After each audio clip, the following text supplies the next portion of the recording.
नमस्कार विद्यार्थी मित्रांनो, मी अंकिता.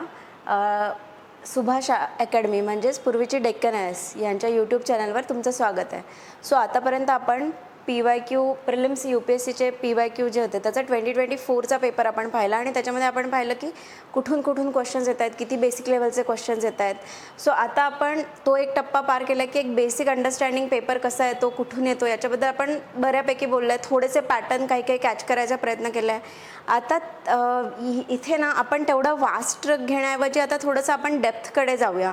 सो पहिले आपण काही जे पॅटर्न आयडेंटिफाय केले आहे ते 2023मध्ये पण कसे होते, 2023च्या थीम्स 2024मध्ये कशा रिपीट झाल्या आहेत ते पण आपल्याला कळेल. म्हणजे 2026च्या पेपरला जाताना 2025च्या पेपरची काय तयारी करून जायची आहे ते पण आपल्याला कळेल. सो आता आपण स्टार्ट करूया. First question. सर्वात त्याआधी एक डिस्क्लेमर देते की 2023चा पेपर ना जेव्हा दिला होता सगळ्यांना तेव्हा खूपच टफ वाटलेला की बापरे हा काय क्वेश्चन पेपर आहे. आणि होता पण बऱ्यापैकी, कारण की क्वेश्चन जरा जास्त फॅक्च्युअल लेवलचे वगैरे होते. पण तरीसुद्धा जर का आपण आपले बेसिक सोर्स व्यवस्थित करून गेलो आणि इतके चांगले करून गेलो की आपल्याला त्याच्यात जराही डाऊट नसला तर अशासारखे पेपर पण आपल्याला आरामात सॉल्व करता येतील. आणि बेसिक सोर्सेस, नथिंग न्यू की नवीन काहीतरी आपल्याला शोधून काढायचं, बेसिक सोर्सेस आपण व्यवस्थित केले तर आपल्याला कसं सॉल्व करता येईल हे आता आपण याच्यातून बघू. So first question. Consider the following statements. First, Jhelum river passes through Wular lake. Second, Krishna river directly feeds Kolleru Lake. Meandering of Gandak River formed Kanwar Lake. How many of the above statement given above are correct? Only one, only two, all three आणि none यापैकी येते. So याच्यामध्ये ना Ramsar साईटची एक theme होती. UPSC बरेच वर्ष झाले रामसर साईट विचारत होती आणि मध्ये त्यांनी 1-2 वर्षी क्वेश्चन विचारले नव्हते, परत त्यांनी विचारले. पण आता जी रिव्हरची थीम आहे त्यामध्ये पण याच्यामध्ये क्वेश्चन्स आहेत. जसं तुम्हाला कळेल त्यांनी रिव्हरमध्ये कोणते लेक जात आहेत म्हणजे रिव्हर कुठल्या लेक्समध्ये जात आहेत त्याबद्दल क्वेश्चन घेतला आहे. सो एनिवे रिव्हरची जी थीम आहे जी आपण मागच्या क्वेश्चन पेपरमध्ये पण पाहिली होती ती पुन्हा इथे रिपीटेड आहे. सो आपल्याला नॉलेजनुसार जेव्हा रामसर साईटचा आपण अभ्यास केला असेल तर हे नक्कीच माहीत आहे की Jhelum river passes through Wular lake. आता कृष्णा रिव्हरला त्यांनी काय म्हटलं आहे की डिरेक्टली फीड्स. त्यांनी पासेस वगैरे काही म्हटलं नाही, डिरेक्टली फीड्स. म्हणजे त्यांचं म्हणणं आहे की मेन जी कृष्णा रिव्हर आहे ती डिरेक्टली फीड करते का कोल्लेरूला.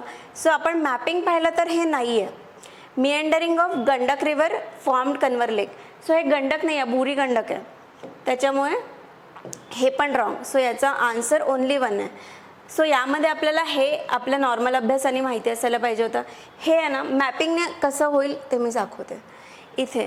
आता हा मी माझ्या मॅपिंगचा मी फोटो काढून आणला आहे. सो इथे कोल्लेरू लेक आपल्याला दिसतो आहे, कृष्णा रिव्हर इथे, गोदावरी रिव्हर इथे, त्याच्यामध्ये आहे. So Krishna river directly feed करते का नाही. सो हा बेसिक आपल्या सोर्समधून आपण कव्हर केला असता तर तो स्टेटमेंट आपल्याला निगेट करता आला असता. भलेही हा जो स्टेटमेंट आहे याच्यासाठी थोडंसं एक एक्स्ट्रा लेवलचं नॉलेज पाहिजे, पण तरी हा आपल्याला निगेट करताच आला असता. हे आलं असतं बेसिक सोर्सेसवर. सो ॲटलिस्ट आपल्याला 2 ऑप्शनवर तरी आपण आलो असतो, 50-50वर तरी आलो असतो. आणि नंतर कसं गेज घ्यायचं हे आपल्या रिस्क टेकिंग ॲबिलिटीवर आपण ठरवू शकतो खूप प्रॅक्टिस करून. पण बेसिक सोर्सेस केले तर या गोष्टी पण करणं it's very easy. Second question. Consider the following pairs. Port आणि well known as Kamaraj port, first major port in India, registered as a company. Mundra port, largest privately owned port in India. Visakhapatnam port, largest container port in India. How many of the above pairs are correctly matched? आता मी मागच्या पेपरमध्ये पण सांगितलं होतं की इन्फ्रास्ट्रक्चरवर UPSC generally questions विचारतात. या पेपरमध्ये सुद्धा पहिल्या 50 क्वेश्चनमध्ये 2 क्वेश्चन्स जे इन्फ्रास्ट्रक्चर रिलेटेड आहे. सो 2024चा क्वेश्चन नंबर 11 होता ज्याच्यामध्ये आपण डॉनीपोलो एअरपोर्ट, विजयवाडा एअरपोर्ट हे ग्रीनफील्ड प्रोजेक्ट आहे की नाही हे पाहिलं होतं. सो इथे पण आता त्यांनी काय घेतलेलं आहे, पोर्ट घेतलेलं आहे. मुंद्रा पोर्ट त्यावेळेला बरंचसं न्यूजमध्ये होतं प्रायव्हेटली ओन असल्यामुळे, त्याच्यामुळे हे म्हणजे पोर्ट आपल्याला माहितीच पाहिजे, बट तरी पण हे त्यावर्षी न्यूजमध्ये होतं. Kamaraj port, first major port in India, registered as a company, right. Visakhapatnam port, largest container port in India, wrong. So only 2 answer आहे. आता ह्याचं पण आपल्याला बेसिक सोर्सेसमध्ये कसं मॅपिंग करता येईल मी दाखवते.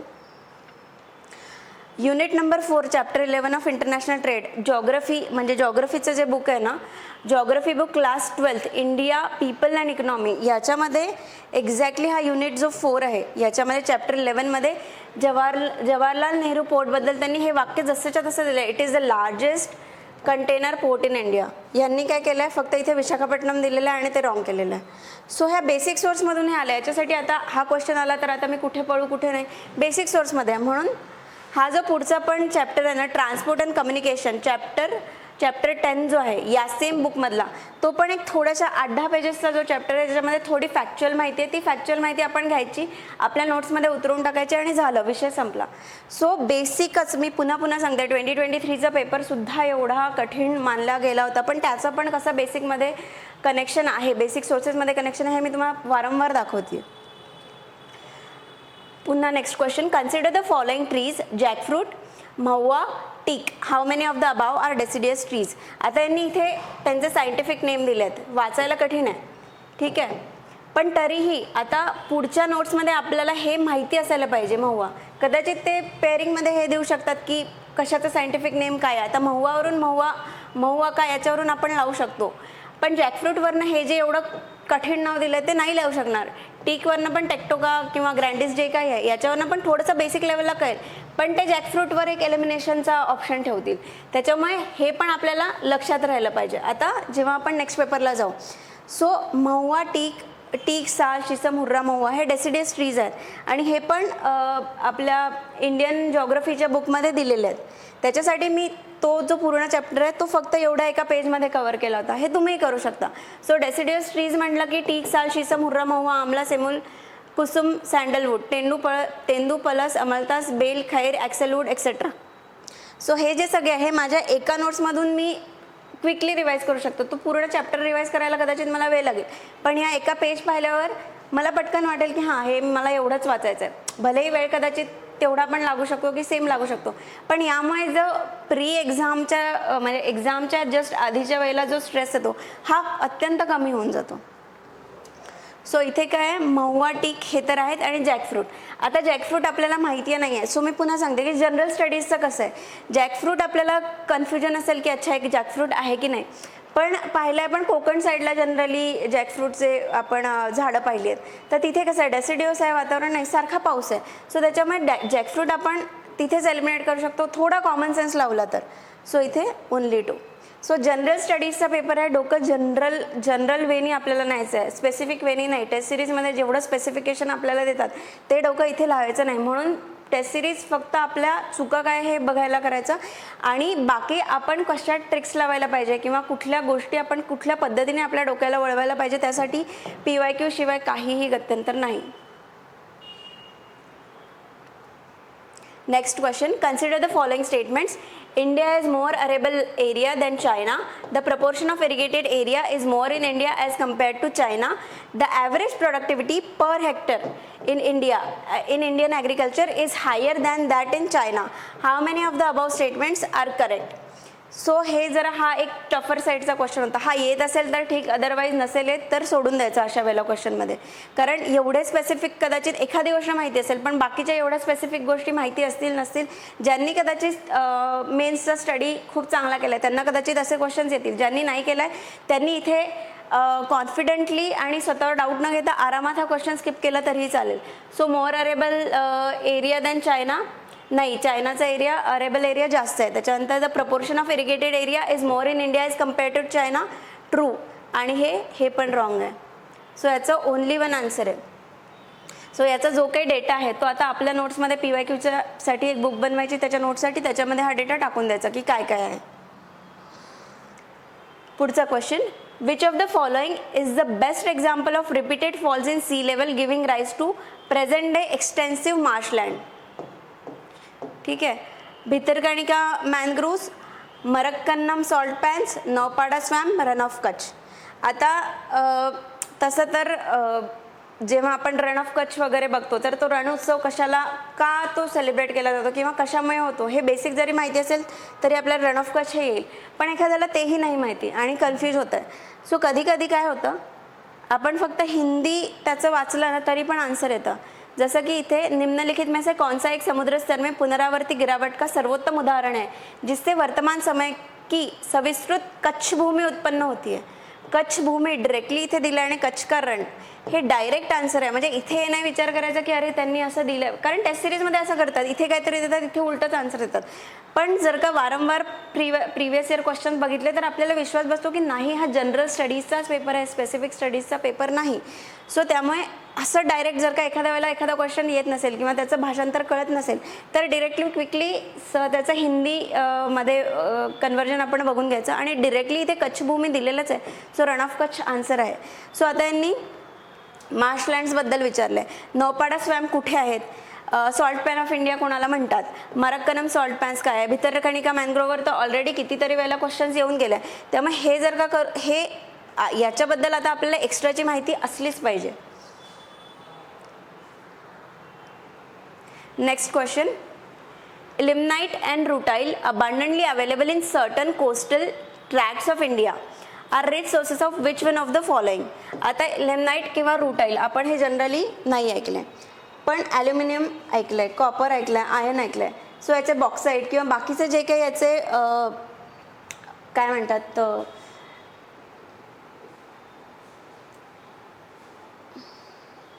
बाकीचे जे काही मिनरल्स असतील तर ते आपल्याला माहिती असतात.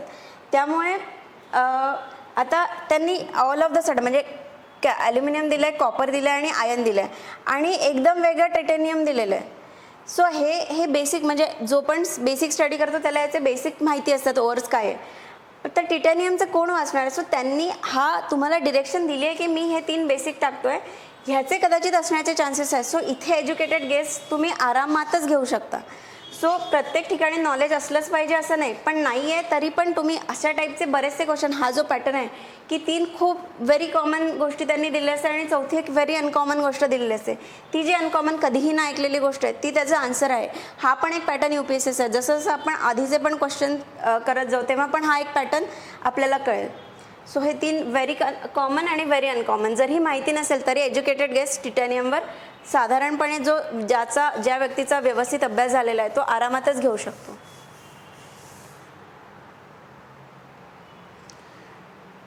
आता about 3/4 of world's cobalt, a metal required for the manufacture of batteries for electric motor vehicles is produced by Argentina, Botswana, Democratic Republic of काँगो आणि कझाकस्तान. So DRC. परत त्यांनी आफ्रिकेच्या थीमवर क्वेश्चन विचारला आहे. थीम याची आफ्रिका आहे. क्वेश्चन नंबर 16 जो होता 2024चा, आता तो चेक करा की कुठला क्वेश्चन आहे, मी सांगणार नाही. आणि त्याच्यामध्ये पण त्यांनी ह्या थीमच्या अराउंडच केले आहे. परत सांगून येते, बेसिन जो म्हणजे काँगो बेसिन आहे त्याच्यावर क्वेश्चन होता. So Argentina, Botswana, Democratic Republic of काँगो, त्यांनी काँगोबद्दल हा परत क्वेश्चन विचारला आणि मिनरल्स. सो आता आपल्याला काय करायचं आहे, ह्या क्वेश्चनमध्ये सुद्धा इन्फॉर्मेशन दिलेली आहे. सो 2026च्या पेपरसाठी 3/4 ऑफ वर्ल्ड्स कोबाल्ट कुठे मिळतो, मॅन्युफॅक्चर ऑफ बॅटरीज, आणि कशासाठी यूज केला जातो, मॅन्युफॅक्चर ऑफ बॅटरी. कोबाल्टचे युजेस देतील, त्याच्यामध्ये मॅन्युफॅक्चर ऑफ बॅटरीजमध्ये तो यूज केला जातो की नाही हा एक कदाचित आन्सर देतील आणि मग ते डिरेक्टली आपल्याला या क्वेश्चनमुळे ते माहितीच असणार आहे.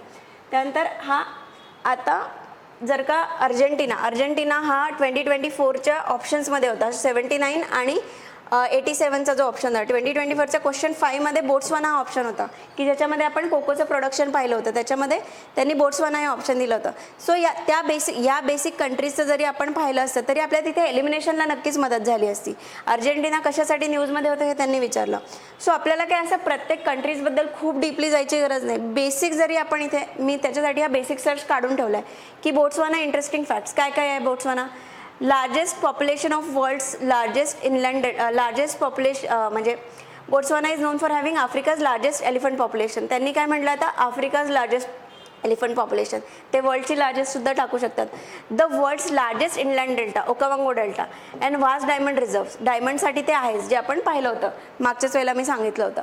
सो ओकावांगो डेल्टा, ते ह्यावर पण क्वेश्चन विचारू शकतील. Elephant haven, Okavango delta, Kalahari desert, हे एवढे बेसिक जरी आपण वाचलं तरी पण आपल्याला नेक्स्ट इयरच्या पेपरमध्ये त्याचे खूप फायदा होणार आहे. म्हणजे जेवढे अजून 10 सोर्सेस वाचून होणार नाही त्याच्यापेक्षा जास्त 25 ते 30 मार्क आपल्याला इथेच मिळतील.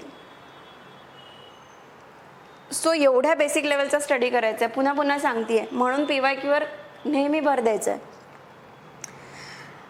Which one of the following is a part of the काँगो बेसिन. काँगो बेसिन परत रिपीट झालं आहे, परत आफ्रिकेची थीम रिपीट झाली आहे. क्वेश्चन नंबर 16 त्याच्यामध्ये त्यांनी काँगो बेसिनवर क्वेश्चन विचारला होता. Cameroon, Nigeria, South Sudan, Uganda मॅपिंगचा साधा बेसिक मॅपिंगचा क्वेश्चन आहे. जर का आफ्रिका, आणि आफ्रिकाची थीम ही वारंवार रिपीट होते, त्यामुळे आफ्रिकाचे रिव्हर्स, आफ्रिकाचे नेशन्स, त्यांच्या कॅपिटल्स, त्यांचे हिल्स, त्यांचे काय म्हणतात वोल्कॅनोज, ह्या सगळ्या गोष्टी माहितीच असल्या पाहिजे, म्हणजे तोंडपाठ असल्या पाहिजे. सो इथे कॅमेरून याचा आन्सर आहे. बेसिक जर का हे केलं आपण मॅपिंग केलं तर त्याच्यामध्ये हे आन्सर मिळेलच मिळेल. Next question. Consider the following statements. Amarkantak Hills are at the confluence of Vindhya and Sahyadri range. Biligiri Rangan Hills constitute the easternmost parts of Satpura range. Seshachalam Hills constitute the southernmost part of the Western Ghats. Amarkantak Hill, आता हे पण मॅपिंगचा question आहे. जर का hills इंडियामधले केले असतील तर त्याच्यामध्ये हे बेसिक आहे की सातपुरा कुठे, सह्याद्री कुठे आहे, सह्याद्री आपल्या महाराष्ट्रात आहे, आणि अमरकंटक कुठे आहे, तिकडे एमपीच्या साईडला. सो ते कन्फ्लुएन्स होईल का विंध्या आणि अमरकंटकचं? नाही. बिलिगिरी रंगन हिल्स हा 2020 किंवा त्याच्या आधीच्या एका क्वेश्चन पेपरमध्ये त्यांनी BRT टायगर रिझर्व विचारला होता. BRT टायगर म्हणजे बिलिगिरी रंगन च्या बद्दलचा तो टायगर रिझर्व आहे. सो त्याच्यावरून पण आपल्या हा सदर्न एरियामध्ये आहे. सातपुरा रेंज इकडे महाराष्ट्राच्या साईडला आणि हा सदर्न एरिया कर्नाटकाच्या साईडला. सो हे पण नाही. Seshachalam hills constitute the southern most part of western Ghats. Cardamom hills आहे त्याच्यामुळे हे पण नाही. नन. सो हा पुन्हा हा बेसिक मॅपिंगचा क्वेश्चन आहे. आणि 2024 त्यांनी वर्ल्डमधले हिल रेंजेस विचारल्या होत्या. 2023 त्यांनी इंडियाचे हिल रेंजेस विचारले आहे. सो ही हिल्सची थीम परत रिपीट झाली आहे, हिल रेंजची थीम परत रिपीट झाली आहे. त्यामुळे जर का आता इथे यांनी इंडियाचे विचारले, आपण वर्ल्डचे पण करून ठेवायचे किंवा कुठल्या कॉन्फ्लुएन्सवर आहे हे सगळं करून ठेवायचं. Next question 10. With reference to India's projects on connectivity, consider the following statements. East-West corridor under Golden Quadrilateral project connects Dibrugarh and Surat. Trilateral highway connects Moreh in Manipur and Chiang Mai in Thailand via Myanmar. आता याच्यावर लक्ष द्या, Chiang माईवर. त्यानंतर Bangladesh, China, India, Myanmar economic corridor connects Varanasi in Uttar Pradesh with Kunming in China. How many of the above statements are correct? याचं पण none आहे, तिन्ही पण नाही आहे, नन. सो परत इन्फ्रास्ट्रक्चरची थीम्स इथे रिपीट झाली आहे. 2024च्या क्वेश्चनमध्ये एअरपोर्टवर डॉनी पोलोवर विचारला होता. 2023चा जो आता सेकंड क्वेश्चन आपण पाहिला होता त्याच्यामध्ये त्यांनी पोर्ट्सवर क्वेश्चन विचारला होता, कामराज पोर्ट आणि या सगळ्या विशाखापट्टणम पोर्टचा क्वेश्चन. सो आता त्यांनी एअरपोर्ट झालं, पोर्ट झालं, रोड्सवर पण विचारलं आहे. आता काय आहे आपलं नेक्स्ट काम काय आहे की जे रेल्वे कॉरिडॉर्स आहेत त्याच्याबद्दलची माहिती, DFC काय आहे हे सगळे आपल्याला माहिती असायला पाहिजे. ह्याच्यामध्ये त्यांनी काय केलेलं आहे, जो पहिला होता त्याच्यामध्ये काय सिलचर टू पोरबंदर, सिलचरला त्यांनी दिब्रुगडला रिप्लेस केलं आहे, पोरबंदरला सुरतने रिप्लेस केलं आहे, माई साईडला चियांग माईने केलेलं आहे. सो यांनी नावामध्ये किती खेळ केला आहे, माई इथे पण आहे, चियांग माई इथे पण आहे. मागच्या एका क्वेश्चनमध्ये पण आपण पाहिलं होतं त्यांनी एका बेसिक जसं बुरी गंडक आणि बुरी गंडकमध्ये कन्फ्युजन केलं आहे. इथे त्यांनी वर्ड्सवर प्ले केलं आहे, माईवर इकडे चियांग माई आणि माईसॉट. सो ह्या 2023च्या स्पेसिफिक क्वेश्चनमध्ये हा जो त्यांनी वर्ड प्ले केलेला आहे हा बऱ्याच क्वेश्चनमध्ये आहे. पुढचा आपण एक सायन्स हिस्ट्रीचा क्वेश्चन बघू, त्याच्यामध्ये पण त्यांनी नागसेना आणि नागार्जुना याच्यावर खेळ केलेला आहे. सो हा एक UPSCचा 2023चा प्रॉमिनंट पॅटर्न होता की त्यांनी वर्ड प्ले कसा केलेला आहे. सो हे आपण डोक्यात ठेवायचं आहे नेक्स्ट टाइम जेव्हा आपण क्वेश्चन सॉल्व्ह करू. सो म्हणून हा क्वेश्चन हा 2023चा पेपर जरा कठीण समजला गेला, कारण की त्यांनी खूप मायन्यूट लेवलला चेंजेस करून त्यांनी म्हणजे क्वेश्चन आन्सर चूक करण्याचे चान्सेस वाढवले होते. पण आपला अभ्यास चांगला असेल तर आपण तेही करू शकतो आरामात. Next question 11. Consider the following statements. Statement 1. India despite having uranium deposit depends on coal for most of its electricity production. हो, माहिती आहे आपल्याला. Statement 2. Uranium enrich to the extent of at least 60% is required for the production of electricity. So हा पण question generally म्हणजे लोकांना एवढा माहिती नव्हतं त्यावेळेला. आता हे माहिती आहे की एक्झॅक्टली किती % एनरिच पाहिजे आणि हे, त्यामुळे हे तर रॉंगच होतं. सो इनकरेक्ट आणि हे. सो अशा टाईपचे क्वेश्चन जर का आता हे ठीक आहे, हे आपल्याला आता माहिती आहे कारण की PYQमध्ये आल्यामुळे सगळ्या सगळ्यांनी आपल्या करंट अफेअर सोर्सेसमध्ये हे अपडेट केलेलं आहे. पण अशा टाईपचे किंवा अजून वेगळे क्वेश्चन्स ते 2026च्या पेपरमध्ये विचारू शकतात. तर इगोशी न घेता या गोष्टी सरळ सोडून द्यायच्या जर का नाही येत तर, कारण कट ऑफ तेवढाच खाली जातो. आणि रॉंग करत बसले जर का उगाच ट्रिक्स वगैरे वापरून रॉंग केले आणि ते चूक होण्याची शक्यता जास्त असते. 12वा question, consider the following statement. Statement 1, marsupials are not naturally found in India. ही एक परत थीम आहे, नॅचरली फाउंड किंवा native to India, native to this, native to that, endemic to this, endemic to that. ही एक खूप repeated theme आहे. So मार्सुपियल्सबद्दल त्यांनी विचारलं आहे. Marsupials are not naturally found in India. Statement 2, marsupials can thrive only in mountain grasslands with no predators. आता हे स्टेटमेंट वाचायचं. Marsupials can thrive only in mountain grasslands with no predators. Food चेनच possible नाही ना, predator नसेल तर food chain पुढेच जाणार नाही. सो हे रॉंग, म्हणजे किती एक्स्ट्रीम लेवलला त्यांनी स्टेटमेंट बनवलेलं आहे. सो हा प्रत्येक स्टेटमेंटचा टोन समजून घेणं आपल्याला अत्यंत महत्त्वाचं आहे. हे किती एक्स्ट्रीम स्टेटमेंट बनवलं आहे. जर का आपण शांतपणे ह्याचं हे वाचलं तर हे बरोबर असण्याचे चान्सेसच नाही आहेत. बेसिक एन्व्हायरमेंटल लॉलाच ते म्हणजे कॉन्ट्राडिक्ट करतं आहे. So that is wrong. So statement 2 is incorrect, statement 1 is correct. General स्टडीजचा पेपर आहे. जनरल लेवलनी डोकं लावायचं आहे, स्पेसिफिक लेवलनी जायचं नाही. हा पण एक. आता invasive species specialist group that develops global invasive species database belongs to which one of the following organisations. The IUCN. आता मी कालच्या पण याच्यात एक सांगितलं होतं की ते कुठल्या पण गोष्टीचा शॉर्ट फॉर्म देत नाहीत जनरली, त्याचं लॉंग फॉर्म करून देतात. The international union for conservation of nature. So इथेच आपण लगेच IUCN असं लिहून टाकायचं, म्हणजे आपल्या डोक्यात त्याच्याशी रिलेटेड जी माहिती असते ती लगेच पॉपअप व्हायला सुरुवात होते. The United Nation Environment Programme UNDP. The United Nations World Commission for Environment and Development UNCED. The World Wide Fund for Nature. So या चारही ऑर्गनायझेशनमधली जो डेटाबेस कलेक्ट करणारी जी ऑर्गनायझेशन आहे ती कुठली आहे, डेंजर्ड किंवा थ्रेटन, हे सगळे प्रॉमिनंटली कुठली देते ही. ठीक आहे, हे पण ॲनिमलसाठी काम करतात, हे पण एन्व्हायरमेंटसाठी काम करतात, हे पण देऊ शकतात. पण मोस्ट प्रॉमिनंट कुठली आहे, जरी आपल्याला हे माहीत नाही की इन्व्हेजिव्ह स्पीसीज स्पेशलिस्ट ग्रुप कोणी एक्झॅक्टली केला, कारण तो त्यावेळेसच्या करंट अफेअर पण ते पण नव्हता आणि एवढी आतली माहिती कोणीही पब्लिश केली नव्हती की यांचा असा ग्रुप आहे. पण मोस्ट प्रॉमिनंट आन्सर काय, म्हणजे घ्यायचं आहे आपल्याला गेस तर कशावर घेणार, ऑब्व्हियसली, कारण यांच्याकडे डेटाबेस आहे. यांच्याकडे आपण कधी डेटाबेसबद्दल फारसं ऐकलेलं नाही आहे. सो हा सगळा कॉन्फिडन्स केव्हा येतो की बाबा मी याच्यावर हा गेस घ्यायला पाहिजे, जेव्हा आपला मुळात बेसिक सोर्सेसचा अभ्यास खूप जास्त चांगलेला झाला असतो. मल्टिपल टाइम्स 10, 12, 15, 20, 25, 30 जितक्या वेळेला रिव्हिजन करायची तितक्या वेळेला आपण रिव्हिजन करू शकतो. त्यामुळे ती रिव्हिजन केल्यानंतर हा कॉन्फिडन्स येईल की पेपरमध्ये याच्यावर मी गेस घ्यायला हवा. 14वा question, consider the following fauna. Lion tailed macaque, Malabar civet, sambar dear.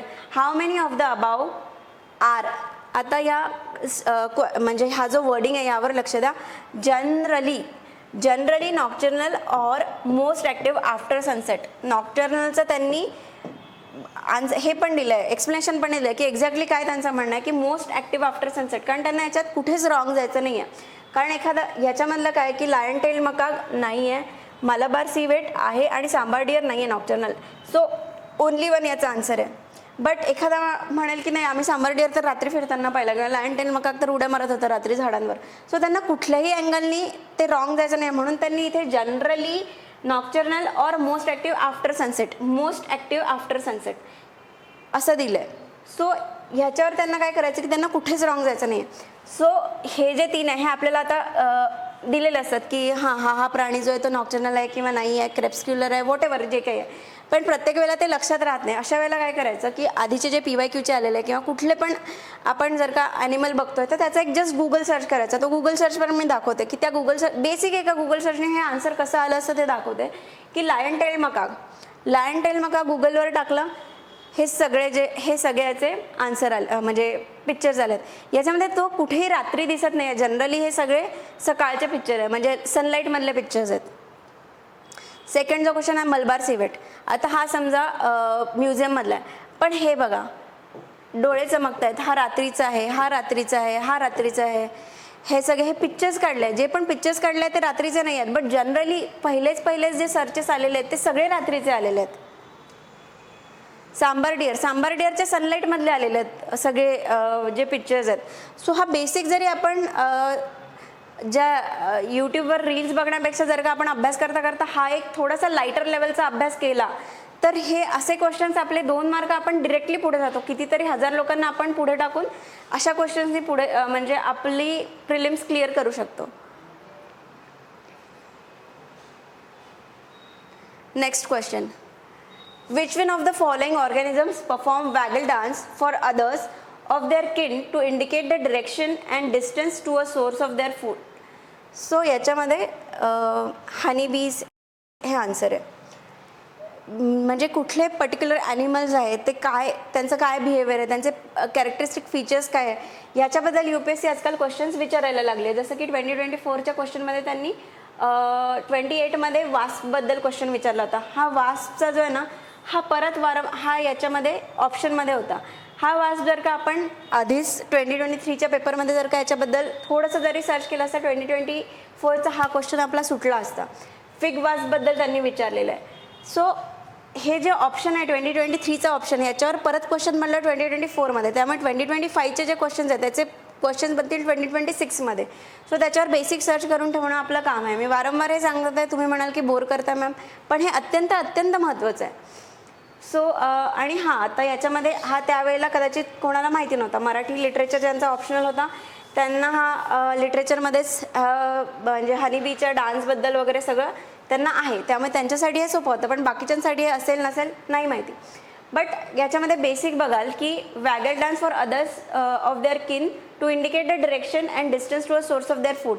ही जी म्हणजे काय की हे त्यांचे किन आहे, म्हणजे ती जी म्हणजे ह्या 4मधली जी पण इन्सेक्ट आहे ते एका टोळीमध्ये राहतात हे आपल्याला कळलं.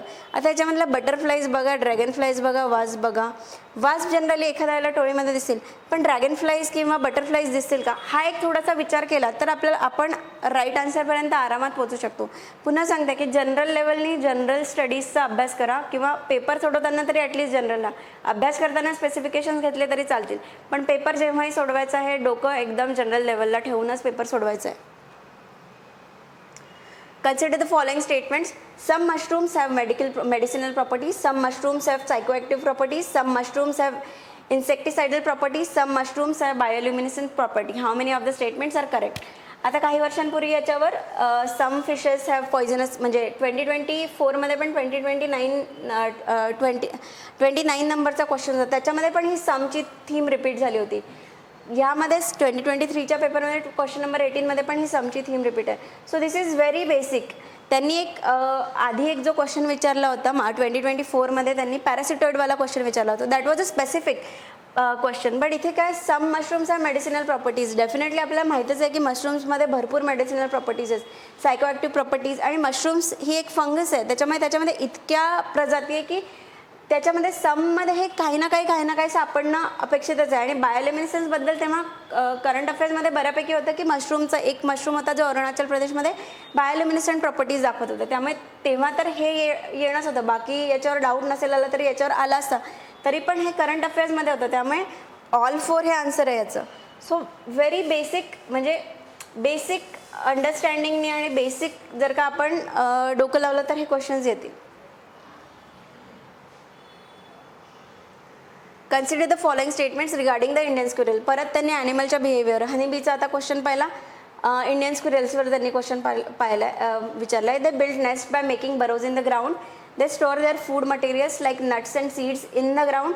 दे are omnivorous. How many of the above statements are correct? So ह्याच्यामध्ये कदाचित हे म्हणजे हे पण आपलं जे ऑब्झर्वेशन आहे. सो आपण जेव्हा पण आपल्या इंडियामध्ये आपल्या आजूबाजूला जे आपण खारी वगैरे पाहिलं आहे त्यांना असं ग्राउंडमध्ये जनरली बरो करताना पाहिलं आहे का नाही? त्या जनरली झाडावर राहतात किंवा काय. सो ते झाडाच्या ढोलीत वगैरे राहताना आपण पाहिलेलं आहे मोस्टली. सो इंडियन नेस्ट त्यांनी इंडियन स्क्विरल्सबद्दल विचारलं आहे, बाकीच्या नाही. जे आपण चिपमंक्स वगैरे बघतो त्याच्याबद्दल नाही क्वेश्चन विचारला आहे, तेव्हा आपल्या डोक्यात ते येईल की अच्छा ते तर ग्राउंडमध्ये बरो करतात, पण त्यांनी इंडियन स्क्विरल्सबद्दल विचारलं आहे, त्यामुळे हे नाही. They store their food materials like nuts and seeds in the ground and they are omnivorous. So याचं ओनली 2 आन्सर आहे. याच्यावर करंट अफेअर्समध्ये जनरली तेव्हा हे नव्हतं, म्हणजे त्याबद्दल काही माहिती दिल्या गेली नव्हती, पण तरीही बेसिक ऑब्झर्वेशननी हे तर आपल्याला निगेट करताच आलं असतं. आता ह्याच्यावर डाऊट येऊ शकतो की बाबा हे आहे की नाही, पण तरी ॲटलिस्ट आपण एलिमिनेशननी हा ऑप्शन कट करून आपल्याला दोन ऑप्शन तरी एलिमिनेट करताच येतील. आणि ऑमनिवर्स, आता ते एवढा छोटा प्राणी आहे, ते हे खातात म्हणजे नट्स आणि सीड्स खातात, आणि त्याच्याबरोबर ते छोटे मोठे म्हणजे किडे तर खातच असतील, त्याच्यामुळे ते ओमनिवोरस असण्याचे चान्सेस आहेत. व्हेरी व्हेरी बेसिक आणि जनरलिस्टिक. त्यामुळे ऑप्शन 2 याचा आन्सर आहे. आता हे माझ्यासाठी जरी जनरलिस्टिक असलं आणि कारण मी हा 100 वेळेला वाचला आहे क्वेश्चन, तुम्ही जेव्हा ते 100 वेळेला वाचाल तेव्हा तुम्हाला वाटेल की हां हे तर असंच लॉजिक आहे, दिस इज व्हेरी जनरलिस्टिक. वारंवार PYQ त्यासाठी बघत राहायचं आहे. Consider the following statement. Some microorganism can grow in environments with temperature above the boiling point of water. परत समची थीम इथे रिपीट झाली आहे, जो आत्ता आपण पाहिलं होतं सम मशरूम्स. सम मायक्रोऑर्गॅनिझम बद्दल आता त्यांनी विचार. Some microorganism can grow in environments with temperature below the freezing point of water. Some microorganism can grow in highly acidic environment with a pH below 3. So म्हणजे एक टार्डिग्रेड्स नावाचे जे ऑर्गॅनिझम्स आहेत त्याच्याबद्दल बरेच वर्ष झाले करंट अफेअर्समध्ये ती न्यूज आहे. तर त्याच्याबद्दलचे all of the above is correct, कारण की ते टार्डिग्रेड्स कुठल्याही एन्व्हायरमेंटमध्ये जगू शकतात, त्यांना चंद्रावर वगैरे पाठवण्याचा असा विचार चाललेला. सो जरी ते माहिती नसेल, टार्डिग्रेड्स आपल्याला माहिती नाही आहे, पण हे कुठले म्हणजे मायक्रो ऑर्गॅनिझम किती लाखो करोडो स्पीशीज आहे मायक्रो ऑर्गॅनिझमच्या, जे बरेचसे जे आहेत की ते बर्फाखाली अजून दबलेले आपल्याला माहिती नाही. सो आणि तिथे यांनी आर नाही म्हणलं, इथे कॅन ग्रो म्हणलं आहे. सो त्यांनी ती पॉसिबिलिटी दिली आहे की हां हे होऊ शकतं किंवा होऊ नाही पण शकत. त्याच्यामुळे जनरल सेन्सने आपण हा क्वेश्चन घेतला तर याचा आन्सर सी असेल, जरी टार्डिग्रेड्स माहिती नसेल तरी. Next question. Which of the following makes a tool with a stick to scrape insects from a hole in a tree or a log of wood? Fishing cat, orangutan, otter आणि sloth bear. So म्हणजे यांनी काय म्हणलं की stick घेऊन तो insects काढतो ट्रीमधले किंवा वूडमधले. सो स्टिक धरण्यासाठी बेसिक काय पाहिजे, एकतर बोट पाहिजे, आणि माणसाला बाकी प्राण्यांपासून वेगळं करणं काय, अंगठ्यामुळे माणसाची प्रगती झाली वगैरे वगैरे. हा सगळा एक मोठा स्टडी आहे, त्याच्यामध्ये आपण नको जायला. पण एखादी स्टिक धरून ट्रीमधून काढण्यासाठी अंगठा पाहिजे. या तिन्ही याच्यामध्ये कोणाकडे अंगठा आहे आणि कोणाकडे तो अंगठा वापरण्याची ताकद आहे? ओरांगुटन म्हणजे माणसाची जी माणूसची जी आज होमोसेपियन जे आहोत ते कुठून आले? माकडांपासून. ओरांगुटन. सो व्हेरी बेसिक लेवलचं हे आन्सर आहे ओरांगुटन. आता पुढचं आपलं काम काय? फिशिंग कॅटचे काय स्पेसिफिकेशन्स आहेत, ऑटरचे काय स्पेसिफिकेशन्स आहेत, स्लॉथ बिअरचे काय स्पेसिफिकेशन्स आहेत, त्याच्याबद्दल माहिती काढून ठेवणं. लगेच गुगल सर्च करायचा, इमेज बघायची, त्याच्याबद्दल काय आपल्याला माहिती मिळते, पाचच पॉईंट्स, जास्त नाही, तेवढं काढून ठेवलं. त्याच्या 5 interesting facts about fishing cat, 5 interesting facts about otter, 5 interesting facts about sloth bear. एवढं बेसिक सर्च केलं तरी पण येतील गोष्टी.